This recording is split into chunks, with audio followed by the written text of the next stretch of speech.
Hello everyone.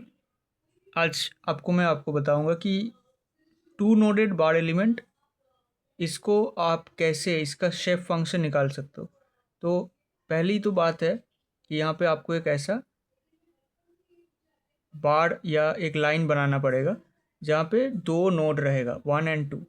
यहाँ पे 1 पे आपका, अब ये बनाने के बाद यहाँ पे ये है आपका नोड 1 और 2 एंड 1 आपका एलिमेंट है। ठीक है, अब यहाँ पे आपका ये U1 और U2 आपका है डिग्री ऑफ फ्रीडम। तो अब मैं आपको बताऊंगा कि शेप फंक्शन निकालने के लिए क्या क्या स्टेप होता है। ठीक है, तो आप देखिए यहाँ पे मैं लिख के रखा हूँ अच्छे से steps of finite element method, जहाँ पे हम शेप फंक्शन देखेंगे कैसे निकालते हैं। तो पहली पॉइंट ये है कि identification of variables and DOF पर नोड।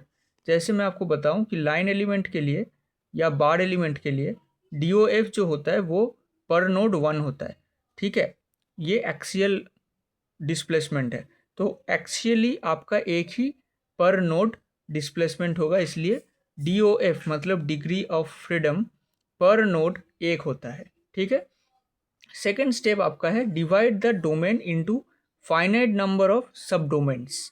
तो इसका मतलब है कि ये आपका एक होल बार है, एक पूरा बार है, इसको हम सब डोमेन में भी डिवाइड कर सकते हैं। हालांकि यहाँ पे हम दो नोट करके लिए हैं यहाँ पे, इसलिए क्योंकि मेंशन कर दिया है कि टू नोडेड बार एलिमेंट है, तो इसलिए इस सेकेंड स्टेप्स का यहाँ पे ज़रूरत नहीं है।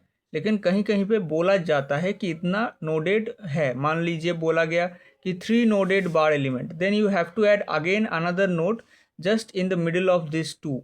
ठीक है, तो ये आपको करना पड़ेगा। इसके बाद नेक्स्ट स्टेप आपके लिए है कि calculate total number of nodes, total number of elements, total degree of freedom, element connectivity and nodal coordinate. ये जरूरी नहीं है, 3 ये इंपॉर्टेंट है, nodal total number of nodes, total number of elements and total degree of freedom. तो already मैं आपको बता दिया कि टोटल नंबर ऑफ नोड्स यहाँ पे 2 है, एलिमेंट 1 है और इसको हम 1 करके सर्कल करके लिखते हैं। ये है एलिमेंट, ये है एलिमेंट का नोटेशन और ये आपका नोड का नोटेशन। ठीक है, फिर आप देखिए कि सिर्फ एक्स एक्सिस के रेस्पेक्ट में हम डिस्प्लेसमेंट लिए हैं, वो भी मैं बता दिया। अब नेक्स्ट काम आपका होता है कि एक पॉलिनोमियल डिसाइड करना होता है आपको, और ये जो पॉलिनोमियल डिसाइड होता है ये इसमें कितना कॉन्स्टेंट्स रहेगा वो डिपेंड करता है कि total number of degree of freedom कितना है। पूरे यहाँ पे जो सिस्टम है, पूरा सिस्टम के अंदर टोटल नोड है 2, इसका मतलब, और हर एक नोड के अंदर एक एक आपका एक्सियल डिस्प्लेसमेंट है, तो हम बोल सकते हैं कि टोटल डिग्री ऑफ फ्रीडम यहाँ पे 2 है। तो इसलिए हम जो पॉलिनोमियल यहाँ पे डिसाइड कर रहे हैं, अच्छे से देख लीजिए, दिस इज़ द पॉलिनोमियल। ये जो पॉलिनोमियल है इसमें 2 कांस्टेंट रहेगा। ठीक है, तो ये आपका 2 कांस्टेंट बन गया। इसके बाद आपको क्या करना है, ये जो C1 और C2 है इसको इन टर्म्स ऑफ आपको x लिखना पड़ेगा। तो इसका मतलब है C1 और C2 का वैल्यू निकालना है इन टर्म्स ऑफ x और इन टर्म्स ऑफ l मतलब टोटल लेंथ। ठीक है, तो यहाँ पे आप देखो कैसे किया गया है, u equal to U1 plus U2 minus U1/L, because आप देखिए कि यहाँ पे 2 कंडीशन है जो हम सेटिस्फाई कर जो हम यूज़ कर सकते हैं, उसके बाद कुछ हेल्प होगा। जैसे x इक्वल टू 0 पे, मतलब अगर हम यहाँ पे लें, दिस इज, यहाँ पे आप देखो यहाँ पे x इक्वल टू 0 है, तो x इक्वल टू 0 पे आपका u है U1 जो हम डिफाइन कर चुके हैं, तो हम इसको लिख सकते हैं। और x इक्वल टू L पे u है आपका U2, तो इसका मतलब u इक्वल टू U1, क्योंकि C1 का वैल्यू U1 हो गया, क्योंकि आप जब इसके अंदर x इक्वल टू 0 रखोगे तब u का वैल्यू आएगा C1, इसलिए U1 इक्वल टू C1, तो इसका मतलब हम C1 के जगह रिप्लेस करके U1 लिख सकते हैं। सिमिलरली C2 इक्वल टू हम लिख सकते हैं U2 माइनस U1/L। कैसे लिख सकते हैं, सिमिलरली हम यहाँ पे जब x इक्वल टू L रखेंगे और C1 इक्वल टू U1 रखेंगे, तब C2 का वैल्यू क्या आएगा, U2 minus U1 minus U2 minus U1 divided by L। ठीक है, तो इसको हम लिख सकते हैं इनटू x। तो मतलब इस पूरा पॉलिनोमियल को हम रिप्रेजेंट कर चुके हैं in terms of only U1 and U2 and X and L। अब यहाँ से हम इसको ऐसे लिख सकते हैं 1 minus x by L into U1 plus x by L into U2। इससे क्या हुआ, इससे हमें ये एक्सप्रेशन मिल गया।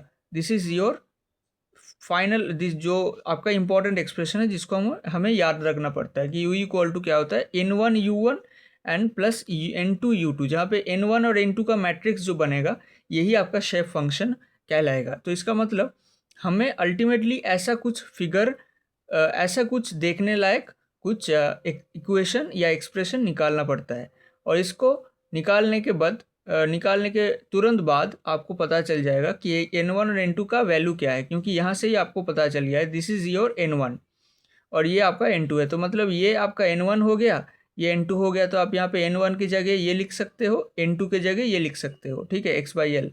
तो यहाँ पे ये इसलिए आप लिख सकते हो 1 minus x by L and x by L, और यहाँ पे U1 U2 आप मैट्रिक्स फॉर्म पे लिख दिए हो। तो इस तरीके से आप टू नोडेड बार एलिमेंट का मैट्रिक्स फॉर्म निकाल सकते हो, और फर्दर आप इसको कह सकते हो कि ये आपका शेप फंक्शन है जो n मैट्रिक्स के नाम पे लिखा गया है। तो आपका जो यहाँ पे n मैट्रिक्स बना ये आपका हो गया इस तरीके से 1 माइनस एक्स बाई एल और यहाँ पे x बाई एल, ये आपका 1 क्रॉस 2 मैट्रिक्स का एक शेप फंक्शन बना या मैट्रिक्स बना। इसको ही हम बोलते हैं शेफ, एक्चुअली इसको हम बोलते हैं शेफ फंक्शन, और यहाँ से जो हमें मिल रहा है n, this is called matrix form of the chef function, ठीक है।